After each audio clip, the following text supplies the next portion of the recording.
Hey, everybody. I'm Lee Schneider. I'm the general counsel here at Ava Labs, and we've been having a lot of fun in Washington, D.C. lately. And in order to celebrate some of that fun, we have a great group of people to talk about all of the cool stuff that's been going on for blockchain and crypto in Washington, D.C., and maybe even give a preview of what might happen over the next couple of months as well. Joining us is Summer Mersinger, who is the CEO of the Blockchain Association and a former commissioner at the Commodity Futures Trading Commission. Norma Graham, who's the vice president and head of all of the cyber at Van Scoyoc Associates, and Peter Freeman, who is a partner at FS Vector. I've been fortunate enough to work with all of these folks for quite some time, and so hopefully not just a good conversation, but a little bit of teasing and fun and games mixed in. So kicking things off, Summer, I'll throw the first question to you, which is, tell us about this Genius stuff. I didn't feel any smarter after last week, but the Genius Act did get signed. My favorite part is the Senate had the Genius Act and the House had the Stable Act. And there was a question of whether or not they'd combine the two and we'd have a stable genius, which would have been brilliant.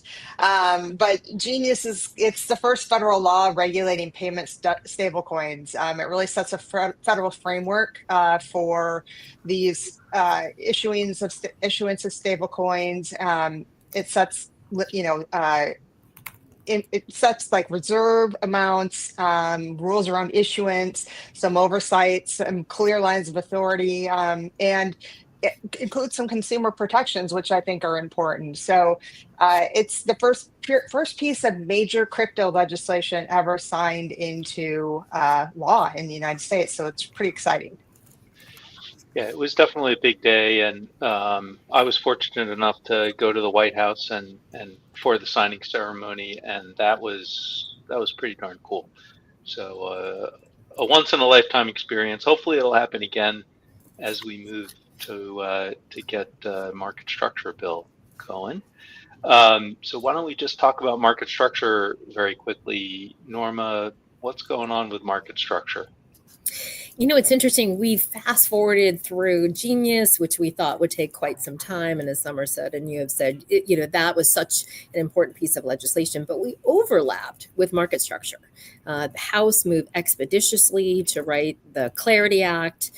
We spent a tremendous amount of time working together as a team on that. And for the first time ever, it really lays out the rules of the road. How do we deal with digital assets, digital commodities? How do you deal with the CFTC and the SEC?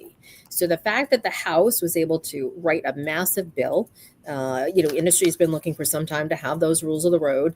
And it wasn't just a repeat of FIT 21. And for those of you, who have been working on this for some time, we did see an evolution in the thinking.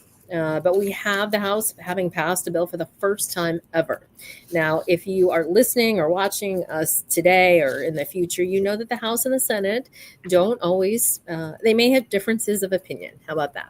And so we do know, maybe to kind of tee up the exciting part, is we do know that the Senate is moving quickly too. Again, it is important for consumer protection issues, for national security, and really just to come up with a construct, because we want American innovation to continue, but we need to understand what the rules are. And if we know what the rules are, then more people can enter into the dynamic environment together. And we see stable coins as the first big unlock because it validates blockchains for use in payments. And we see market structure as the second, maybe even bigger unlock because it validates blockchains for everything else. Peter, how are you and your clients thinking about all of these developments? Well, I think the excitement is exactly what we've heard from Summer and Norma. This is really the first legislation which gives us a permanence around stable coins, payment stable coins, and we're looking forward to market structure where we can really think about what the future looks like. And the big issue here is the permanence, right? Like this is bipartisan legislation passing Congress. rather than what we've seen. We've got a very friendly SEC right now with Paul Atkins, and they've held some roundtables. They're talking about the future. We're not seeing regulation through enforcement, which we saw through the previous SEC. But what that is we've got this roller coaster of uncertainty when you have to rely on either the positive regulators like we have now that are really embracing the industry, or we see enforcement as we saw from Gensler.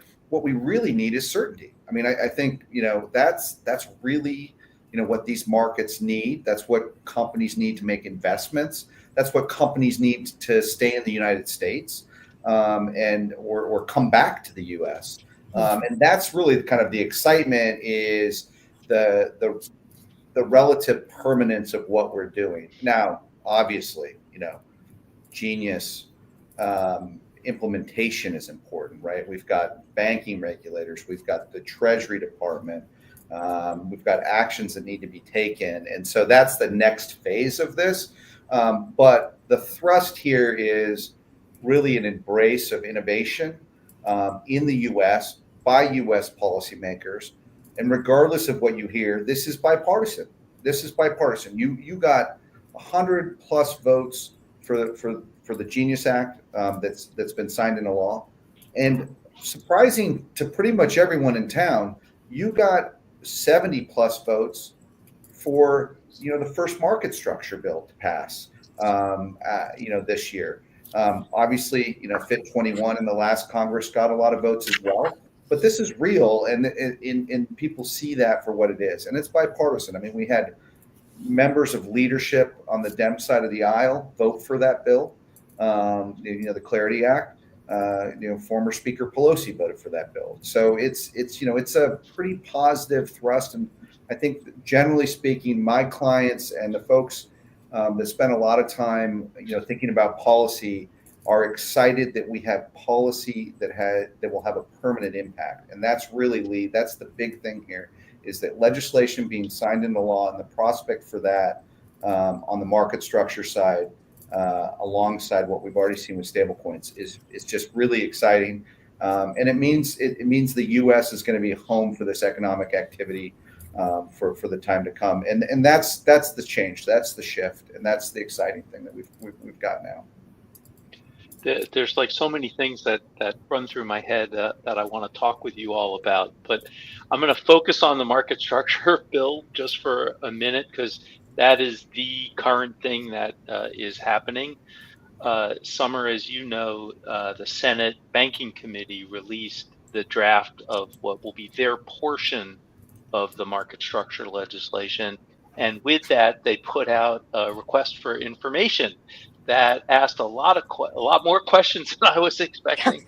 Many questions with subparts and everything like that. So I'd love to hear from you sort of what parts of that will Blockchain Association be particularly focused on? What are you hearing from the Blockchain Association membership as far as key issues from their perspective? Well, when you think about the RFI that the Senate Banking Committee put out, we've got over 130 members that we have to get feedback from, and all by August 5th. So my staff is going to be working evenings and weekends and everything else. And so will our members, though, because it's important that we get their feedback and include it, because it really will, I think, guide the way the Senate looks at some of the issues. Some of the bigger picture things that we worked closely with in the House that we'll have to continue really working with the Senate on is how DeFi is handled in these bills. What kind of exemptions are going to exist, reminding people that code is not a market, protocols are not people, and helping them understand kind of the technology behind it. So we'll be focused on that. We're going to get through as many of the RFI questions as we can with as much feedback from members as we can get. At the same time, we're doing feedback on the bill text that was released the same time. And then I expect something to come out of Senate Agriculture Committee soon as well. So we can kind of pile that on top of everything. So it's a lot of work. It's a lot to review and go through, but it's a positive thing. If we weren't seeing anything coming out of Senate, then I would be very concerned that nothing's going to happen. The fact that we have this much coming out and with such a tight turnaround tells me that they're serious about getting something done. So I'm going to make a pun. Summer is going to be busy. It has been a busy summer.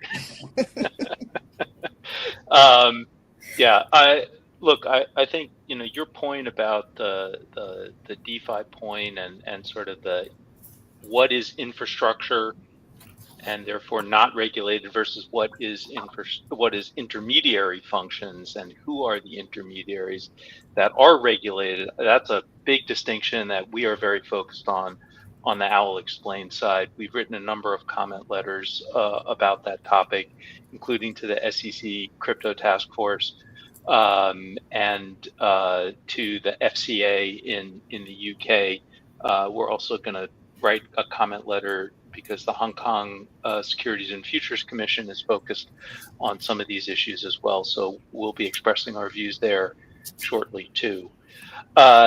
Norma, Summer mentioned the fact that Senate Agriculture still has not weighed in yet, but is expected to do so very soon. I know you've been chatting with both the Republicans and the Democrats on Senate Ag. Maybe give us a little bit of insight as to what you're hearing from them. Sure. I did like the summer will be busy joke. So we'll give you a shout out for that, Lee.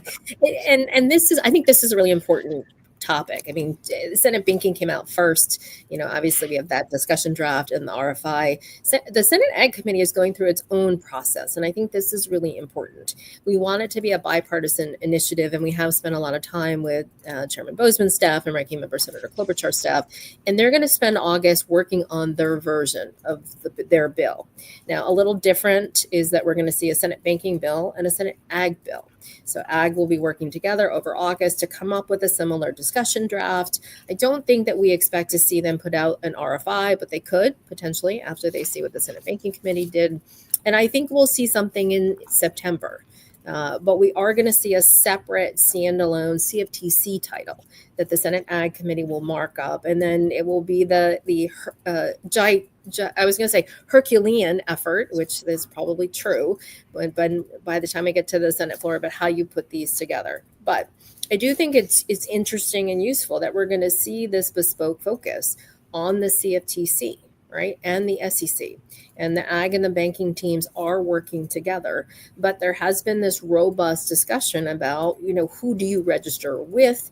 What is the definition, as you mentioned, Lee, of digital commodity, and how does it work? And I do think, and we certainly appreciate that thoughtful approach coming from the Senate Ag Committee on working through a lot of these issues. And I'll just say this, this legislation is tremendously important, right? We've talked about, Peter mentioned the permanency. We've talked about the need for regulatory certainty. And the goal with any good legislation that's tough, right? And this is tough. This is not easy, is not to rush into it and to spend some time having a thoughtful discussion with stakeholders. And my favorite line, Lee, that you have heard me use in many a meeting on the Hill is Graham Leach Bliley. I won't express my views and opinions on GLB in and of itself, but we don't reopen GLB every 30 seconds when there's an issue or a problem or we need technical corrections. And once we pass this bill and it becomes law, we are not going to have the opportunity to start changing things. So we do want everyone to fully participate and be thoughtful. Sometimes people say, it's not perfect legislation, but we just needed to, move on. I think we just need a little bit more time in between to make sure we get it right. Yeah, that's great, Norma. Thank you. And before we do a deeper dive on some of the things we've touched on, there's a whole bunch of other things that are going on in Washington, D.C. Peter, you want to sort of talk a little bit about the Treasury report that's supposed to come out next week, some of the tax law proposals that are getting floated around, what's going on with Brian Contenz's nomination to chair the CFTC, maybe anything that the crypto task force at the SEC has been doing lately. Maybe just summarize a few of those things for us. Let's see how quickly we can do this here, Lee. Something else going on, so it'll be easy. Exactly. Nothing Brevity happening. is the soul of wit. I actually physically saw the crypto task force report where I saw the manila envelope that it was in. So it has been delivered to the White House. Bo Hines, who's the executive director, physically took it over there. The deadline in the EO for the 180-day report was on Tuesday. And so they physically delivered that. The idea is on the 30th, there'll be some sort of fanfare and we'll get this report, which we'll talk about stablecoin, I think, oversight, which I think we're going to, obviously that'll build off of the bill that's just passed. But it will also talk on market structure and the path forward on market structure. I think it'll mention Clarity Act and the path forward, there. Token classification writ large. I think we'll have a conversation on that, on asset, some sort of asset reserve, whether that be Bitcoin or something else. Enforcement reforms, like what we expect to see in that arena, which plays into, you mentioned the SEC. The SEC's been very busy with their own crypto task force. I think they've had 5 roundtables, if I'm not mistaken. Touching on everything from DeFi to trading, custody, tokenization, all things that really positive conversations with really smart folks testifying over there, with the commissioners actively engaged. So I think that, there's a lot going on, but there's a lot more that could be going on. You mentioned Brian Quintenz. I mean, the CFTC, obviously, something Summer knows a lot about, is an important player in this space, and we really haven't had that kind of permanent leadership. And the hope is that Brian Quintenz had his hearing already at Senate Ag, and they've been waiting to make sure that they have enough Republican senators just to assure that he has the votes there to get through committee. They've had some scheduling issues around people's flights and whether they can find all the senators off the floor. The hope is on Monday, they postponed this now a couple times this week, on Monday at 5:30, corresponding with a floor vote, they'll be able to take that vote. But our expectation is that he will then move quickly to the floor. There's a bit of a backup in the Senate on noms, but I think this is a really important nom that they want to get to and see that. See that slot filled and see a CFTC that's being playing a robust role in this conversation, both on what's going on the Hill, but also its own activities. You mentioned tax legislation. Cynthia Lummis has had a proposal. She's had a couple proposals out there. She made a run at attaching it to the Genius Act before it passed the Senate. But has since then introduced that legislation that deals with things like de minimis exemption. I think it's at $300 in the bill for individual transactions. There's a 30-day wash sale rule. There's some deferral on mining and staking rewards until the assets are sold. Some important things that would really professionalize the treatment of taxes moving forward. Also had exciting. There's younger member Max Miller in the House who's working on something similar. Has put forward a proposal. He is on the Ways and Means Committee, which is the tax writing committee in the House. So we've got both bodies really pushing forward with some reforms in the tax field as well, which I think would be great, and potentially that's something that could attach itself to market structure bill as it's moving, or try to. I'm assuming that reconciliation didn't get everything perfect, and there'll have to be some sort of tax bill either the end of this year or next year to correct some things there as well. And so that could be another vehicle, for that to play out. But Lummis is going to try to attach this. She tried to attach it to the Genius bill. She tried to attach it to reconciliation. I think we're going to see, this play out the way it normally does, which is there's not many bills being signed into law. So you're going to try to find a vehicle for some of these important tax provisions. So I think we'll see that play out over the next year as well. But it's exciting that there's more than just the market structure and stable coin bills. There's a lot of other activity going on, and I think we're just going to kind of see that positive momentum continue. On the tax piece, I'll just add, I was actually in front of the House Ways and Means subcommittee on this issue. Gosh, was that last week? I don't even remember what amazing, happened last week. It was last week. Crypto week was a wild week. It was early last week. It was like early last week. Yeah, it's a whole other year. Yeah, years ago. But I kind of see that tax piece as almost like a third leg of the stool here. We need that as not certainly not as much as market structure, but I think it's a really important piece to the puzzle here of making sure that innovation in the U.S. is kind of the dominant leader in this space. We've got to make sure the tax code is up to speed. It's just not. It clearly wasn't written for digital assets and these types of transactions, and so we really have to get that updated. And I think that's an important piece of the puzzle here. Yeah, I'm sorry, Norma. Let me just quickly tail on that. We're very much in agreement with that, Summer, and the taxation of staking rewards question is most of the tax lawyers I talk to say that the answer is clear, but everybody would like to get congressional further clarity from Congress on it. We put out Al Explains put out a playbook in conjunction with Fenwick and Cahill with proposed text on that. And so we are vigorously shopping that around Capitol Hill to make sure that people know what kind of language we would like to see on taxation of staking rewards.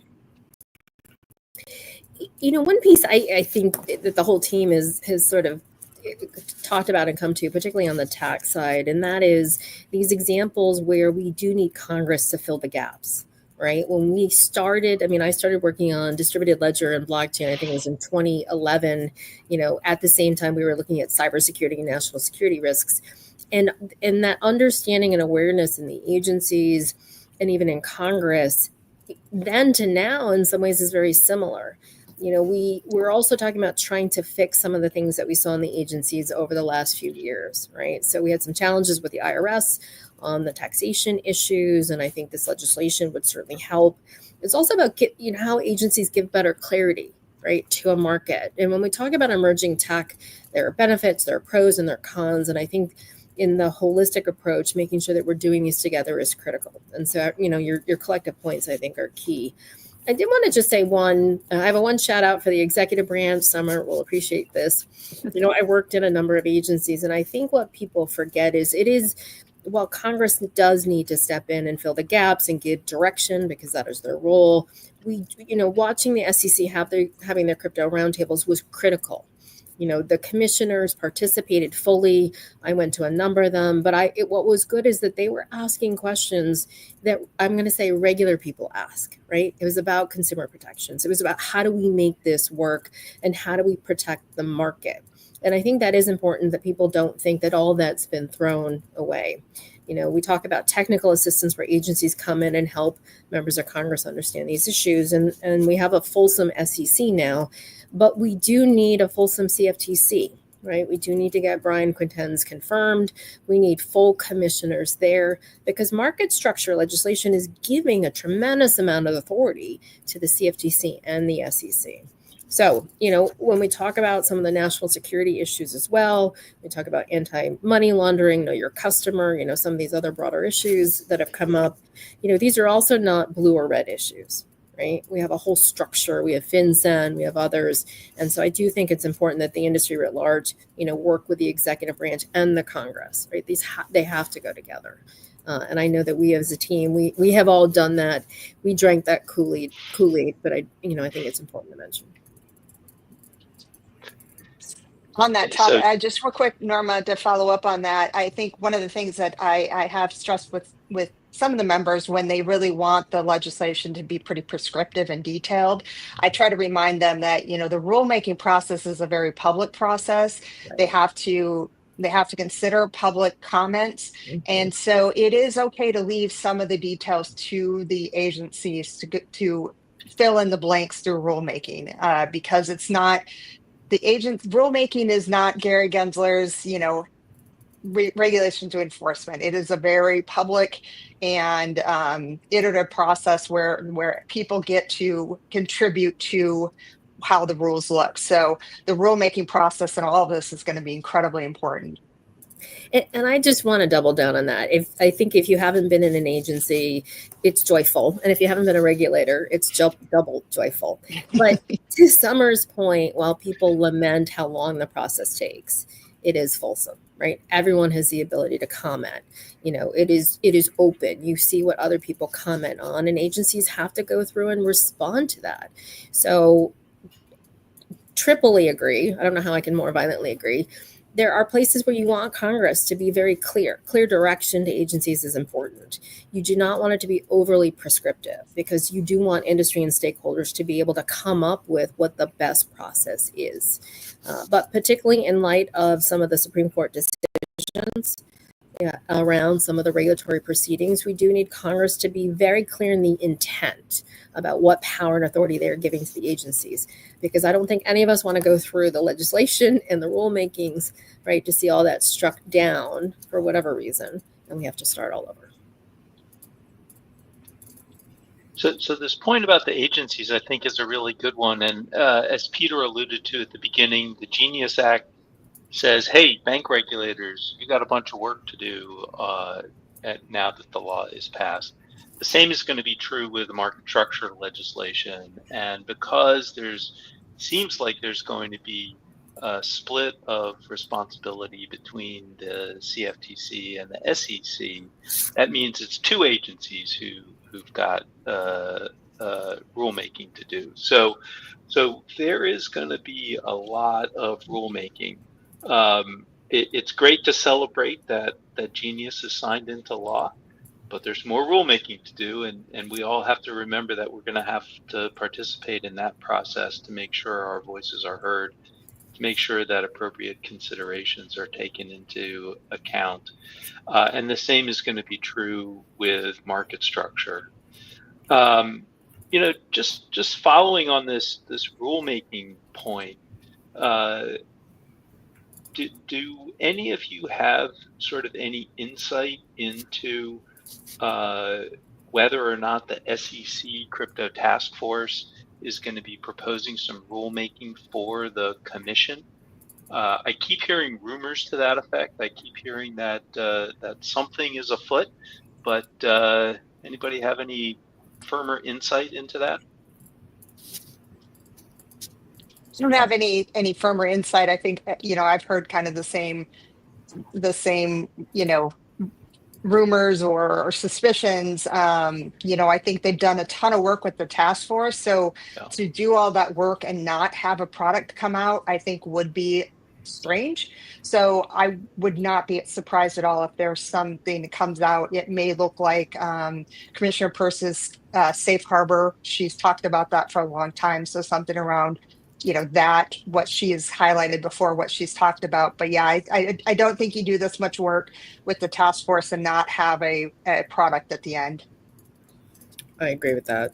I think that's right. I mean, I think there's a couple things at play. I do think that some sort of time limited exemption for registration, the safe harbor proposal would definitely be a route that would not be surprised to see them go. I do think that I know that there's coordination, obviously conversations between Senate banking in particular and the chairman's office to make sure that they're running parallel and not gumming things up for legislation to get passed as well. But I don't think that that type of movement on the the Commissioner Peirce's proposal would necessarily do that. I just think that there is a priority on the legislative front, but that doesn't mean that we can't see more out of the agencies as well. So I've heard the same sort of thing, and that there's movement afoot, but I'm not sure how quickly, Lee, we're going to see something with all that's going on the Hill. Yep. The one piece I think that's important about this discussion of Hill versus agency and rulemakings, I think there may be a perception in the community that there will be no agency action until Congress is done. And maybe in other issues outside this, that is accurate. I think what's important for people to understand is agencies are moving forward, particularly the SEC, on things that they need to do. I agree with Summer and Peter's points, right? You're not going to go through this entire multi-month process of the task force and not do anything. And it doesn't mean the agencies are going to wait for Congress as well. What is, I think, magic, if we can say that about a legislative process, rulemaking process, is that because Congress is talking to the agencies, they're at least generally in sync, right? The agencies are not, however, going to stand down completely until this is done. And just because in many other respects, the administration is very focused on streamlining regulations, which they are, that doesn't mean that the SEC is not going to do anything. That doesn't mean we're not going to see rulemakings. And this at least is one area where there's a détente between, I think, industry and the administration and the Congress, that we actually do need, some regulatory certainty, and that means implementing through rulemaking. So let me shift gears a little bit. Obviously in the United States, we have the federal system. So there's the federal government and the state governments. In the Genius Act, we saw Congress say, look, there's a federal solution, but state solutions are also acceptable, although there's a cap on the size of the stablecoin for that purpose.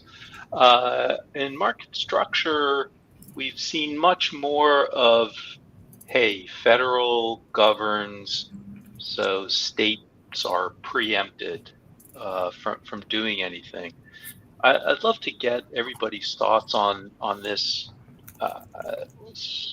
First of all, why in Genius is it both a federal and state, whereas in market structure it's sort of more leaning towards just federal?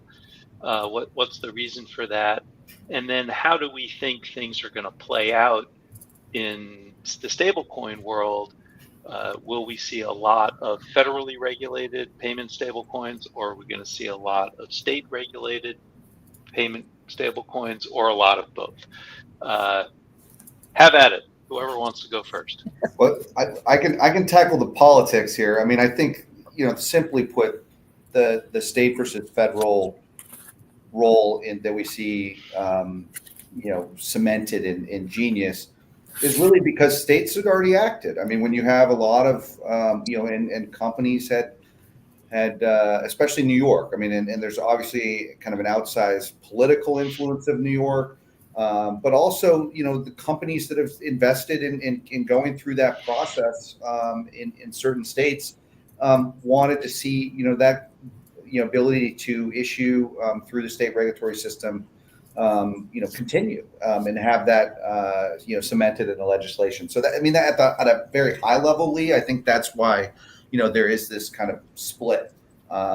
Starting from scratch, I don't think we would have had this state versus federal, split, but that's not where we're at. And as you mentioned, there are, large issuers are going to be regulated at the federal level. There's still a role. This new stablecoin certification review committee that's made up of, I think, Treasury, the Fed, and the FDIC will have to go and review whether those regimes are meeting certain standards. So there is a role for the federal government, even with state issuers. But at the end of the day, I think that politics played into this. There's a lot of New Yorkers, especially in the Dem side of the aisle, that sit on these important committees, and one happens to be the minority leader in the Senate as well. So I think that getting this right for New York and for some companies that had invested time and energy around the state regulatory system, I think that's what we see here. Is it's not simple, it's not clean, but it's real, and it's really like the bargain that they had to work around to get the bill done. I don't know. I mean, I don't really know in terms of small issuers at the state level under 10 billion. I don't know how this is going to break down. I do think that the majority of highly circulated stable coins are going to be regulated at the federal level. But you may see some instances where folks are, using this for specific purposes, that may be under that threshold and state regulated. And we may see some jockeying by states, to try to actually encourage this type of activity in the states that we haven't seen. So, I mean, there's some pretty creative states out there. When you look at a state like Wyoming, Senator Lummis's home state, they're really interested in this, and there's been a lot of activity in the past around digital assets writ large. So I'm curious to see how this breaks down at the states. And obviously, Treasury has a role to play here, both in kind of the state certification, but also in the international.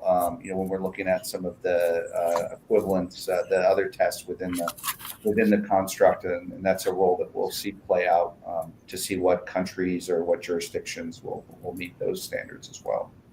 This isn't that different from, the bank charter system in the U.S. I mean, you can be federally chartered, you can be a state chartered bank. There are reasons to be a state chartered bank. To Peter's point, states can do things to attract banks to their state. So I think it's not unprecedented. I think the Treasury knows how to handle this, and I think it is an important kind of states' rights. Are important to a lot of people. States have done a lot of work in this space before the federal government got around to acting. And so I think that was an important, compromise in having that ability to have the state license in addition to federal. I think the piece that's helpful too is and just thinking about this, we have existing structures, right? Particularly as Summer has just mentioned around the big bank charter system. What we're trying, I think, to help educate people on is we have existing structures and oversight that work, where these are different and we need, more oversight and more controls. Like I love the Stablecoin Certification Review Committee, or the SCRC, because we always do acronyms in the federal government. That is an important backstop because it is a little bit different. I do think, certain states, and Peter mentioned New York, they're very sophisticated. So are other states. I do think that certification committee is really important because not all state authorities will have the type of personnel and expertise that they're going to need to make sure that there is the proper oversight, but that will grow. I do think at the end of the day, we want to make sure that we're at least using structures where they work. I don't think we need to recreate the wheel simply because these are different things. And while they are unique, if you're talking about how they impact the financial system, our economic security, that is critical. But sometimes we don't need to just go off into the wilderness and pretend that we need, brand new structures. And just talking about that $10 billion limit on the state-regulated stablecoins, right? I mean, in some ways that seems like a lot of money. I would certainly not mind being worth $10 billion. But in a lot of other ways, it sort of doesn't seem like that much money, especially when you look at the size of Tether and USDC. But just by way of comparison, PayPal launched their stablecoin a year and a half or 2 years ago, and they've sort of hovered around $1 billion, but haven't really gotten the mojo to get much beyond that. So, it's perhaps not as easy as people think to have tens or hundreds of billions of dollars in circulating stablecoins. The other thing I'll say is, to Summer's point about the bank regulation at both the federal and state level, I'm going to be really interested to see how many banks start their own stablecoins as a result of this legislation. I think a lot of bank customers sort of recognize that their bank accounts just are not paying that much in the way of interest. And so having it having something from a bank in the form of a stable coin versus a deposit account may actually be a reasonable alternative. So I'm going to be very interested to see how many banks move into this area, and not just the big sort of quote unquote money center banks, but some of the smaller banks. I think this offers some really interesting possibilities for local communities and whatnot. So I hope that there will be a huge amount of experimentation here, and that it will yield some really cool results. So let's shift over to market structure. As I said, not much in the way of states getting to be involved in the market structure legislation. They're mostly preempted.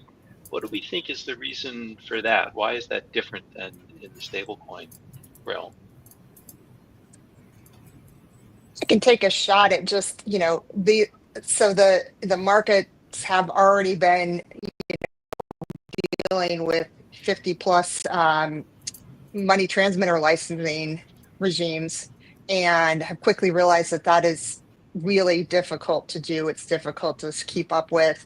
And the idea of having a federal framework so that they don't, that has the same protections as this money transmitter license have, but have it at a federal level, just is a kind of a one-stop shop where they can go and make sure that they've got the registration they need to operate throughout the United States. So I think that's one piece to it, and why they're not. And I also would say I don't think there's anything that's banning a exchange from operating just in a state. They Right. can still do that if they want, Right. but I think the idea is to give them a federal preemption so they can, so they don't have to go to every state and get a money transmitter license and, abide by if some of the states have put extra protections in place, have to navigate those rules as well. Yeah, one of the interesting things to me, Summer, and I'm much more of an SEC sort of security side lawyer than I am knowledgeable on the CFTC side. Stock and bonds are really a creation of state law because corporations are incorporated under state law. There's not a federal system of sort of stock. This is what stock is. This is how bonds work, et cetera, et cetera. And a lot of that is subject to state law.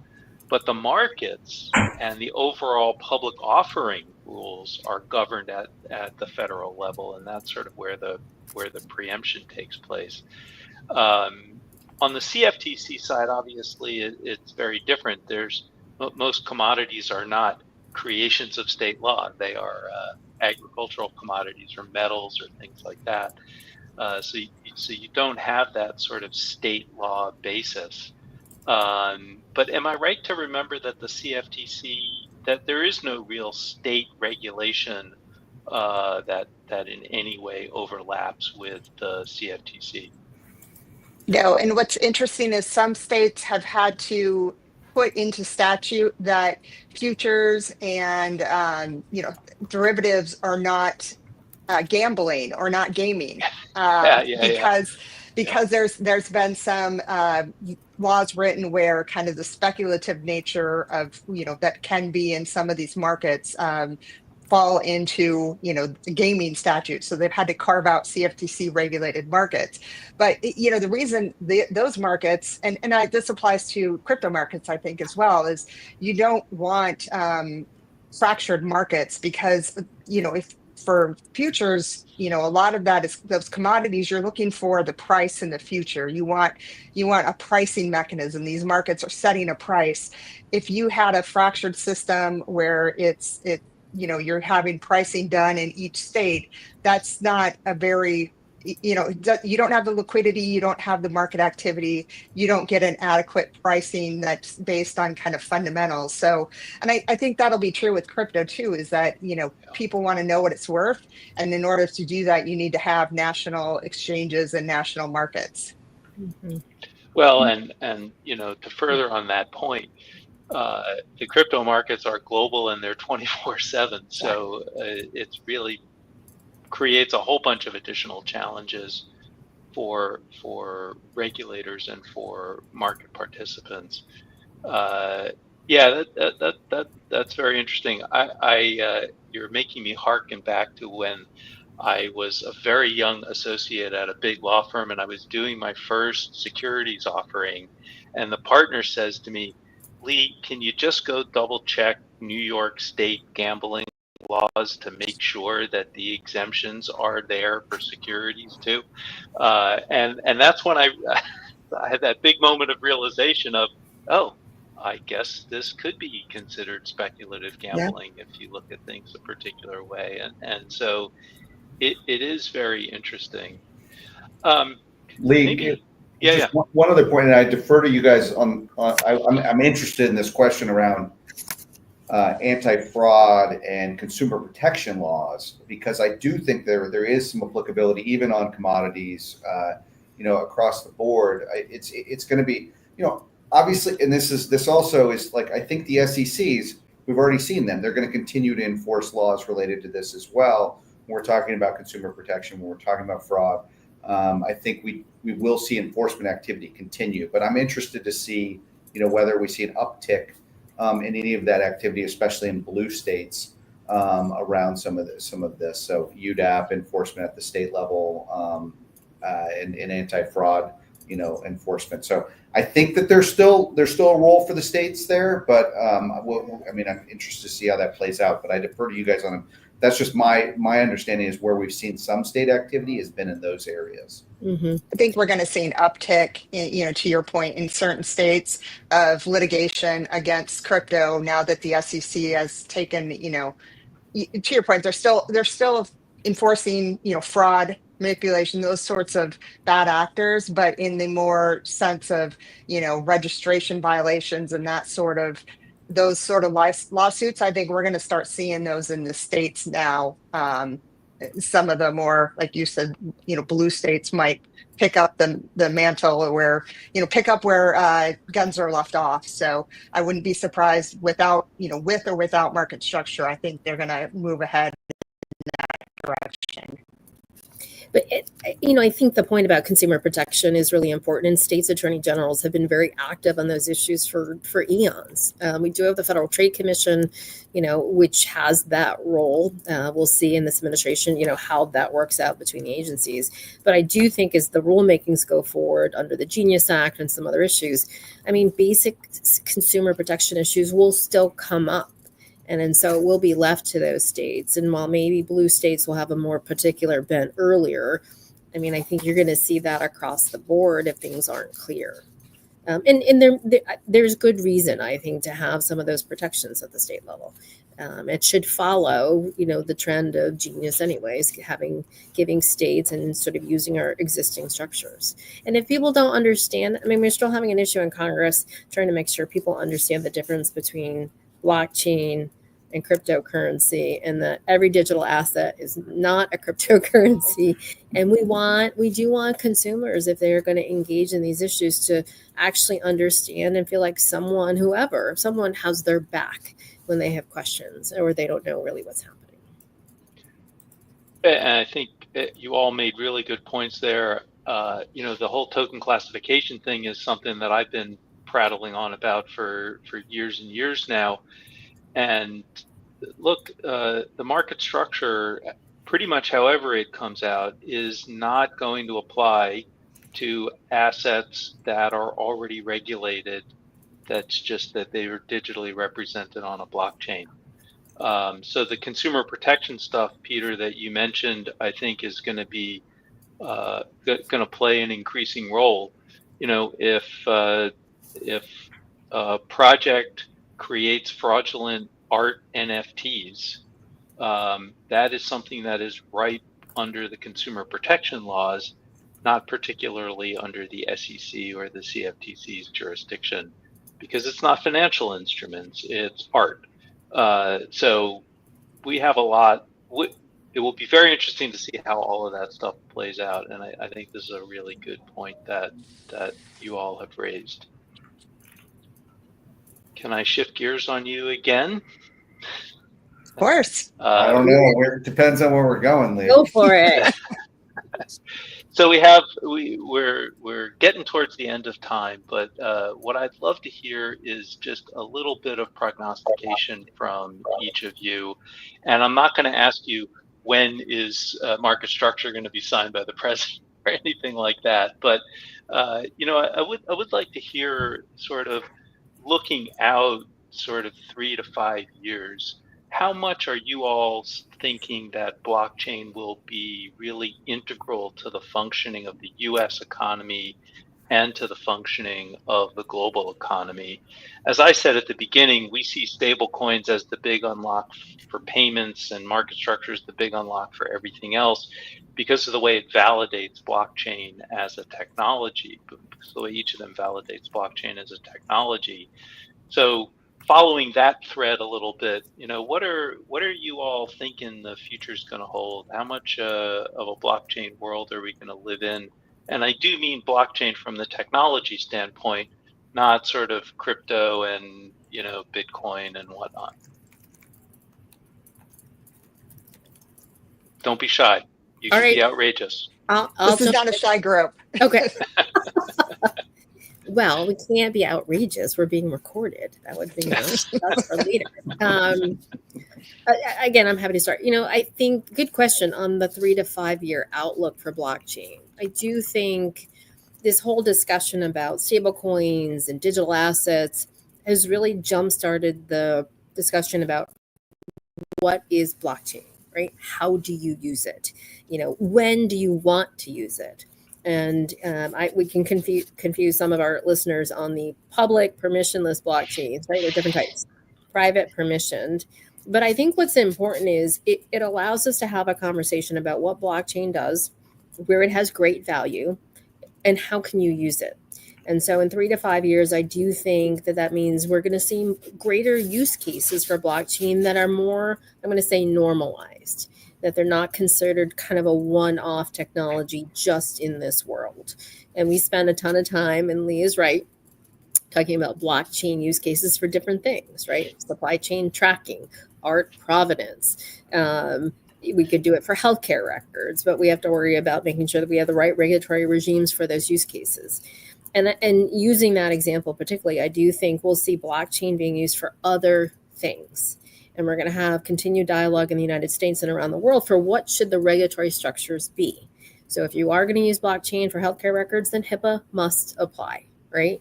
If you're going to use it for supply chain tracking, maybe we don't need anything. But I think we see more focused discussions about regulatory approaches. And what I do hope in 3 to 5 years is we have broader harmonization. I spent a ton of time working at the State Department and doing international trade negotiations. We need harmonization globally about how we look at blockchain technology and its use cases. And so I am very hopeful.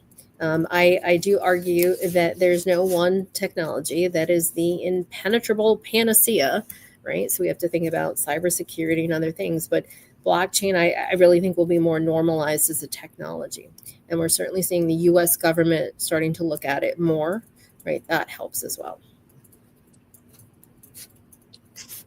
I can go next. I think everything I agree with everything Norma said. I've been saying, in some of my interviews that I think our financial services industry will be built on blockchain in the future. So, how far out that is, I don't know.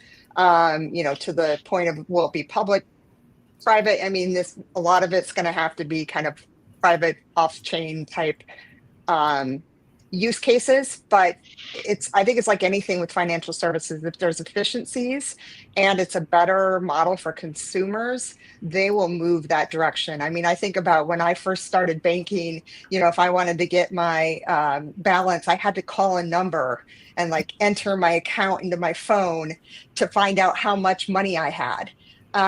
Now I can do it in seconds on my phone. So I think the whole system will start moving to this technology because of the efficiencies and the better experience for the consumer that they will see based on using blockchain technology. Lee, I put it in 2 buckets. I put it in, disruption of kind of traditional financial services, like we like to call TradFi now, and then I also think blockchain is going to play a role in helping other evolving technologies. So let me give you a couple of examples. On the TradFi side, I think we'll see disruption in global payments. I mean, I think like SWIFT is something, whether or not it adopts, some sort of dollar stablecoin approach or not, but we're going to see a real disruption there in terms of the cost and the speed, and all of that's going to happen. And that's happening now. So, I mean, I think easily in the next 3 to 5 years, we'll see something there. Real estate transactions, closing on a house, there's still going to be a role for things like title insurers, but, the speed of that and, the way in which the security of that transaction and all of that can be improved through blockchain, through smart contracts, and a lot of technologies that we're seeing, develop now. So there's the TradFi side, but, you also see, there's AI. We've got these decentralized AI marketplaces, and obviously blockchain can play a role in that in terms of the inputs and tracking things in terms of what's being used in these new models that are being developed. So that's exciting. And then one other area I would think of is when we're talking about digital identity, which is a huge area for growth. And we've seen even states like Maryland going to some sort of digital ID, but that the development of that, and obviously that touches on privacy and a whole host of other things, but I think that's an area where only blockchain is going to be able to solve some of these issues, and whether that's zero knowledge proofs and some of the other things that are being talked about. I mean, when at the summit in London, I think some of these conversations came up, and I think it's super exciting. So those are the two areas. Like, you've got the TradFi disruption, but then you've also got blockchain technology really helping harness the power of these other kind of developing technologies that we see out there. So super excited to see where we are in 3 to 5 years. But I think there's a lot of potential growth. I think we're going to look more tired in 3 to 5 years. I'll have more wrinkles and more gray hair. That's for sure. Right. Sure. As long as I keep my hair, I'm okay. Yeah. Peter will have a new set of glasses. It's They might be a little thicker. Yeah, It's true. Well, this has been fabulous. I really appreciate the three of you joining me for this conversation. I know we have a virtual audience, but I'm asking them all to join me in giving you a round of applause, because I think you all had really good things to say, really important points to make, and we even got a little bit of fun and humor in there too. Peter is at FS Vector, Norma is at Van Scoyek, Summer is at the Blockchain Association. You should definitely keep track of what all of them are doing. The Blockchain Association has been one of the premier trade associations working in this area for a long time, and Summer joining as the CEO this year is only going to make it that much better. So not to take anything away from the prior leadership, of course, but this is really fabulous conversation. Go to blockchainassociation.org to find out all of the different things that they're doing.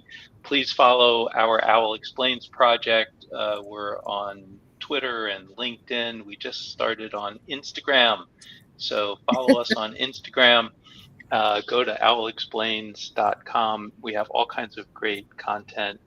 Our podcast is fabulous. Summer actually is a two-timer on our podcast, both times when she was still a commissioner at the CFTC, and she was one of our first guests on the podcast. So we really appreciate it. Was me and my parakeet in the back. So if you listen to that first one, you can hear the birds chirping in the back. All right. Well, as you know, I'm a big fan of birds, and I would encourage everybody who's watching, DM me on X if you can tell me what type of bird is in each of the three pictures on the wall behind me. So DM me if you've got the answer. It is not an owl, and it is not a parakeet. Anyway, thank you all. This is really a terrific conversation, and let's all resolve to be back here in a couple of months and see how things are progressing then. Wonderful. Thanks, Lee. Thank you, everybody. Thanks all. Take care.